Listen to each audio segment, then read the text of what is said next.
আল্লাহর কথা এত কি দেখো প্রিয় সম্মানিত মুহতারাম, মির্জা ফখরুল বলেছে পবিত্র কোরআন মসজিদের সঙ্গে রাজনীতির কোনো সম্পর্ক নেই।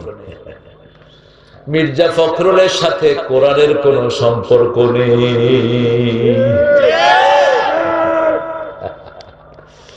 ফখরুল সাহেব আপনি একটু পড়েন, সূরা ফাতিহা পড়েন অর্থ সহ। কি করলা সারা জীবন, সব তো পাকায় ফেললা, একটু পড়ো কোরআন।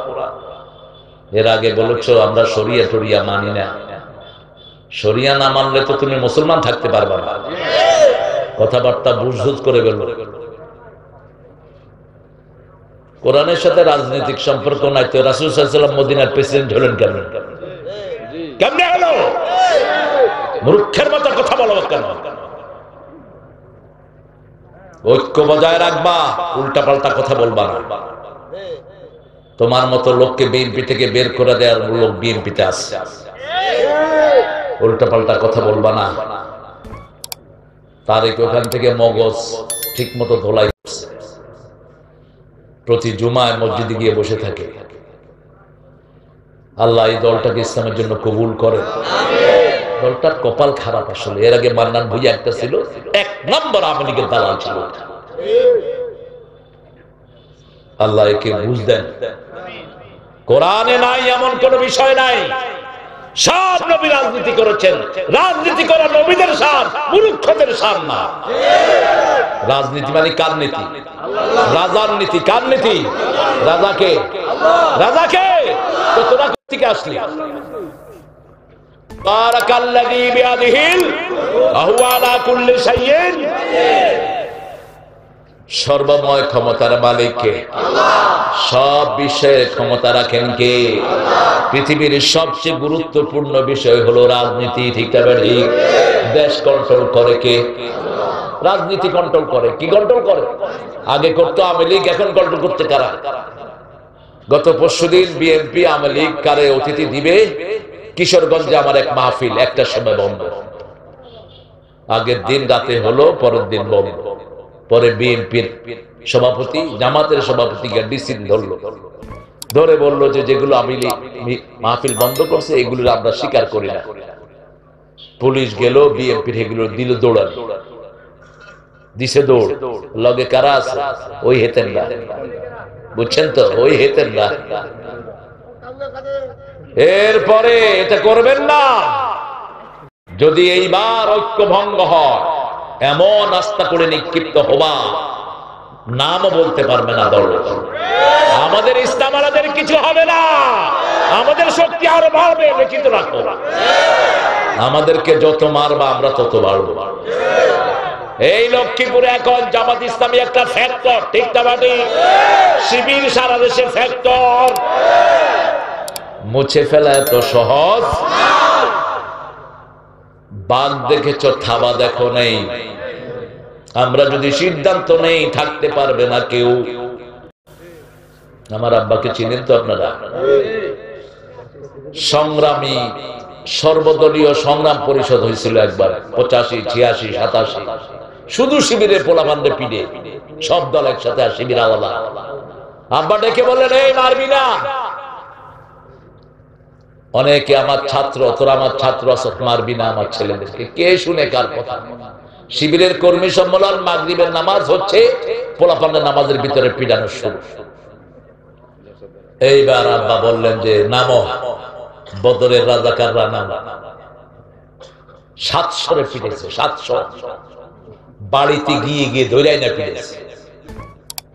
আমরা আইন হাতে তুলে নিতে চাই না, কিন্তু আমরা তো মরার জন্য দৌড়াই, তোমরা বাঁচার জন্য দৌড়াও। আমরা দৌড়াই শহীদ হওয়ার জন্য। ঠিক কিনা? মিস্টার ফখরুল, এই জাতীয় দায়িত্ব থেকে এরকম দায়িত্বহীন কথা বলবেন না। কার ইঙ্গিতে বলেন এগুলো? কে বলতে বলেছে আপনাকে এগুলো? আল্লাহ আমাদেরকে সবাইকে কোরআনের উপর থাকার তৌফিক দান করেন। মির্জা ফখরুলকে আল্লাহ কোরআনের জন্য কবুল করেন। বিএনপির সব ভাই বোনদেরকে কোরআনের জন্য কবুল করেন। বিগত 17 বছরে তাদেরও কোরবানি আছে না নাই? তারাও কোরবানি করছে, জুলুমের শিকার হয়েছে। আল্লাহ যেন তাদেরকে ইসলামের কবুল করে। জিকির করব কার? জিকির সর্বশ্রেষ্ঠ জিকির কি? না, তেলাওয়াতুল কোরআন। বাদা তেলাওয়াতুল কোরআন লা ইলাহা ইল্লাল্লাহ কোরআনের একটা অংশ। সূরা মুহাম্মাদের 19 কত? 19 ফা'লাম আন্নাহু লা ইলাহা ইল্লাল্লাহ ওয়াস্তাগফির লিযামবিক। রাসূলকে আল্লাহ বলছেন আমাদের উদ্দেশ্য করে, রাসূলের তো গুনাহ নাই, আমরা যেন গুনার জন্য মাপ চাই কার কাছে? কিন্তু রাসূলও গুনার জন্য দৈনিক 100 বার, কয়শো? 100 বার তওবা করতেন। আবু হুরায়রা বলছেন আমি রাসূলের পাশে বসে আছি, রাসূল সাল্লাল্লাহু আলাইহি ওয়াসাল্লাম কথা বলছেন, মধ্যখানে বলছেন আস্তাগফিরুল্লাহ আস্তাগফিরুল্লাহ আস্তাগফিরুল্লাহ। আমি বললাম, কথা বলার ফাঁকে ফাঁকে 100 বার তিনি ইস্তেগফার পড়ে ফেলেছেন। সুবহানাল্লাহ বলবেন। যাদের আমলনামায় ইস্তেগফার বেশি, কিয়ামতে তাদের জন্য সুসংবাদ। আল্লাহ বলছেন 8টা লাভ আস্তাগফিরুল্লাহর ভিতরে। কয়টা? গুনাহ মাফ চাওয়ার ভিতরে 8টা লাভ। প্রথম হলো তোমাদের গুনাহ মাফ করে দিবেন কে? আল্লাহ। 2 নাম্বার, বৃষ্টি, রহমতের বৃষ্টি বর্ষণ করবেন কে? আল্লাহ। 3 নাম্বার, সম্পদ বাড়িয়ে দিবেন কে? আল্লাহ। 4 নাম্বার, শরীর ভালো রেখে দিবেন কে? আল্লাহ। 5 নাম্বার, দুশমনকে অবমানিত করে দিবেন কে? আল্লাহ। 6 নাম্বার, সব রকমের বিপদ থেকে হেফাজত করে দিবেন কে? আল্লাহ। 7 নাম্বার, রোগ বালাই থেকে বাঁচিয়ে দিবেন কে? আল্লাহ। 8 নাম্বার, জান্নাত দিয়ে দিবেন কে? এগুলো এটা থেকে শুনে শুনে লিখে নিয়ে শুধু পড়েন আস্তাগফিরুল্লাহ আস্তাগফিরুল্লাহ আস্তাগফিরুল্লাহ। পারবেন তো? দৈনিক কমসে কম 100 বার পড়বো। রাজি আছেন তো? মুখটা তো খালি থাকে, ঘুম আসতেছে না? কাগার ঘুমাই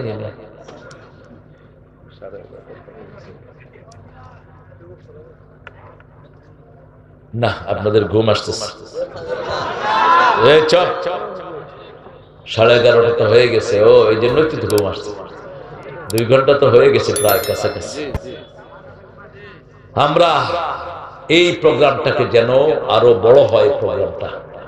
এই প্রোগ্রামটা জায়গাটা আমার খুব পছন্দের হয়েছে। এখানে বাংলাদেশের যত বড় মুফাসসির হোক না কেন, এখানে হজম হতে পারবে ইনশাআল্লাহ। আলহামদুলিল্লাহ বলেন। এখানে যেন আল্লাহ সবাইকে, সব ভালো ভালো মুফাসসিরদেরকে আল্লাহ হাজির করে দেন। আরো জোরে বলি আমিন। আল্লামা সাইদি সাহেব থাকলে আমি অনুরোধ করে নিয়ে আসতাম।